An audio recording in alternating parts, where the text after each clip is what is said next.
This is Focus, the video news magazine of Toledo Technology Academy of Engineering, with your host, Jesse Rodriguez. There's a big change coming to TTA over the summer, as construction is slated to begin on a new building that will house an entirely unique facet of the TTA curriculum. This field is empty now, but soon there will be a brand new building. I'm Zak Sahloff, and TTA will be Electrifying Education.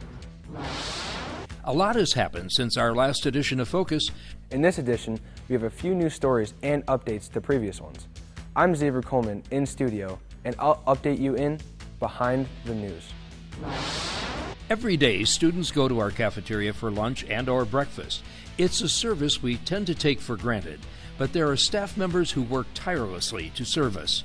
And this summer, there's a big change coming. Our food service is something we tend to take for granted. I'm Punyapat Krong Yu, and I'll take you behind the scenes for What's Cookin'. Now, from the campus of Toledo Technology Academy of Engineering in Toledo, Ohio, here's your host for this edition of Focus, Jesse Rodriguez. Welcome to the final edition of Focus for this school year. A big change is coming to TTA. In addition to all the ongoing renovations throughout the school, there will be a new building that will focus exclusively on EV technology. It will be the first of its kind in this area. Focus reporter Zak Sahloff takes you on a virtual tour of the new classroom and lab in Electrifying Education. More and more electric vehicles are on the road today, and auto manufacturers are introducing new models to tempt the public to go electric. In the first quarter of the year, EV sales were just 7.2%, but there appears to be an upward trend. To accommodate the need for trained personnel to understand how these vehicles work and to service them, there's a new program coming to TTA and a new building. What is now an empty space behind the current lab will soon be a spectacular new freestanding building that will focus solely on electric vehicles. TPS saw the future in EVs and responded. Launching the first electronic vehicle center for any high school in the state of Ohio, at the same time servicing agency that will allow UAW members to be trained here as well as our students. Again, we're proud of being innovative and advanced in this technology, and our students will be on the cutting edge. TTA has been involved in alternative energy for decades. Ted Richardson has been teaching students in the field, and a few years ago, students built an electric Corvette in the lab. But this will be an entirely new program with a state-of-the-art facility. We've been doing alternative energy here for 20 years and designing and building small vehicles and renovating some of the old stuff out of the 70s. This is for new modern electric vehicles, and we'll be training people to work on those vehicles and designing that sort of stuff as well. This is no small project. Construction will begin sometime this summer, but isn't projected to be ready until the start of school in 2024. For now, the architect's concepts are the best we can show you. It all begins with a glass-enclosed walkway that will connect our existing building to the new structure. From the walkway, students will enter a lobby reception area designed to showcase the program. Just off the lobby is the lab garage area that will have several bays and lifts for actually working on electric vehicles. Next to the shop area is a lab classroom, also with a lift to accommodate a teaching vehicle. Finally, there are 2 conference rooms. Here's an animated walkthrough.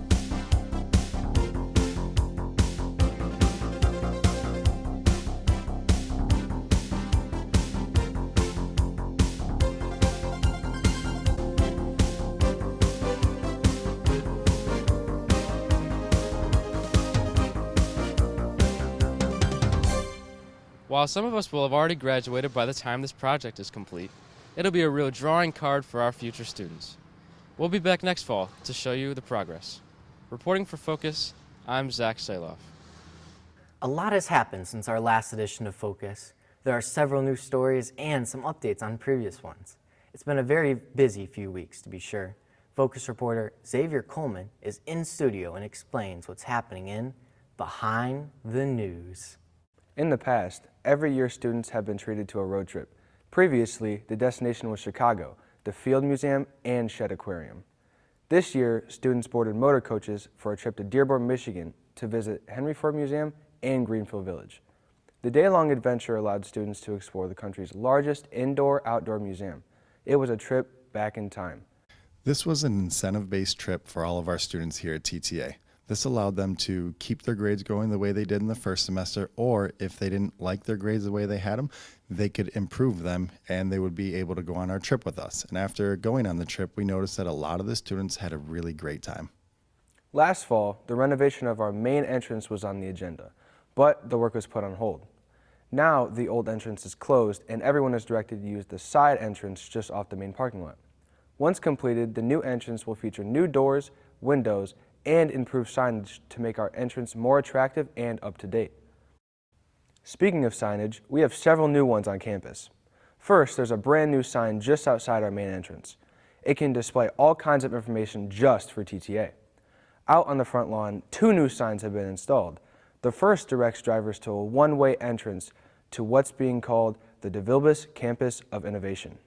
Finally, there's a new digital sign that uses a lower video screen that can be changed in the matter of minutes for information that will be shared for the entire DeVilbiss campus. The National Honor Society is a merit-based organization that recognizes students who demonstrate strong academics, leadership, character, and service to the school and the community. Each year, the TTA chapter holds an induction ceremony to honor students who have earned and achieved the right to be members. The entire school gathered in the auditorium to watch these 10 students join NHS and be recognized for their achievements. Current NHS members participated in the ceremony, explaining the symbolism behind the organization. Ms. Asmus is the NHS advisor. Every spring, eligible students at TTA for the National Honor Society get an application and a letter. They have to fill out the application and get recommendations from faculty members. I then review all of those applications, get additional recommendations from the entire faculty this time, and then they receive their letters stating whether they've been accepted or not. Seniors are rapidly approaching the day they've all been waiting for, graduation. TPS wanted to recognize seniors in all high schools. There was a special day, called Signing Day, to recognize the accomplishments and tout the future of our graduates. It was a celebration for them, with the main focus on the 3 E's, enrollment, employment, and enlistment, where they were headed after TTA. Seniors signed the 3E board and received a special t-shirt. Special guests included our seniors' parents, our TTA business partners, TTA governing board members, TPS Superintendent Dr. Romulus Durant, and former State Senator Randy Gardner, the current Chancellor of Higher Education in Ohio. In our last edition of Focus, we featured the TTA Grand Prix Race team and their quest for victory at this year's race. The big day came on Saturday, May 6th, when 20 members of the team, drivers and pit crew, traveled with all 5 cars to Canton, Ohio for the premier event. In 2019, our team took 1st, 3rd, and 5th places. This year, we hit the trifecta and came in 1st, 2nd, and 3rd. We are now the #1 race team in Ohio. Congratulations to Mr. Richardson, the advisor, and the entire race team. We came in 1st, 2nd, and 3rd, and this car won the race. And the pit crew really pulled together to help us win. Each year, students participate in Skills USA, where they focus on career and skill-based projects. This year, 23 juniors and seniors traveled to Columbus for the state competition. There were over 100 categories, and TTA is in 6 of them.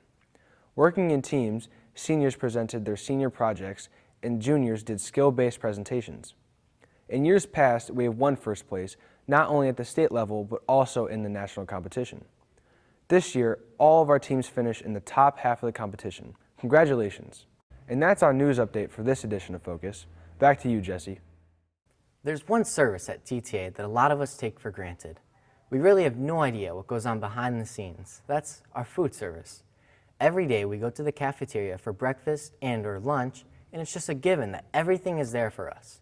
There's a lot that goes into the preparation of our food service, plus there's a big change coming next year.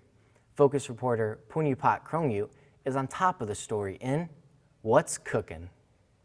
At least once a day, this is one place where all TTA students gather. The cafeteria serves both breakfast and lunch, and the staff who mans it are our unsung heroes. These dedicated workers get here early in the morning, long before most students, to prepare for the first round of the day, breakfast. Well, we have 3 lunch periods for our students. One is for the pre-meds. The other 2 are for TTA, our students. We have a little bit of time in between to get things prepped for the next line. Next year, we may have as many as 4 lunch periods. The menu board changes daily with different items. One thing that's always on your menu is pizza. And who doesn't love pizza? Vito's delivers between 12 and 16 pizzas each day, depending on what else is on the menu, and a variety of choices: cheese, sausage, bacon, and pretty much everyone's favorite, pepperoni. We have 4 different varieties of pizza. The kids just love it. They go over really well. We have them delivered every day. One thing a lot of students appreciate is the fresh salad bar, with all kinds of topping too. Make your own healthy creation. The salad bar is made fresh every day. The kids enjoy it so much. They're not used to having salad bars in a high school. They make their own. They take what the cottage cheese. There's all different kinds of condiments, and they like it a lot. And it's good for them. Most of the food comes from the centralized TPS commissary, so TPS more or less dictates the menu to a degree, although our staff has some latitude to give students some variety. We do burger bar, walking tacos, and of course today our special is lasagna, homemade. What students never see are the kitchen and prep areas. It's all behind the scenes. The equipment is old, and in some cases, it's not even functional. But there's something cooking for these areas. This summer plans call for a total renovation, an update with new equipment that will make their jobs easier and more efficient. This area here, where we all eat, will not get a makeover this summer, but it is planned for the future. In the cafeteria, I'm Punyapat Krong Yu, reporting for Focus. Boy, this pizza's good. Well, that's all for this edition of Focus. We'll be back next school year with all new stories and happenings at TTA. It's been a great experience hosting Focus. I've really enjoyed being a part of the Focus News team and working behind the scenes. Focus is a production of the TTA video production classes, so until next year, on behalf of the entire Focus News team, have a great summer break, and thanks for watching.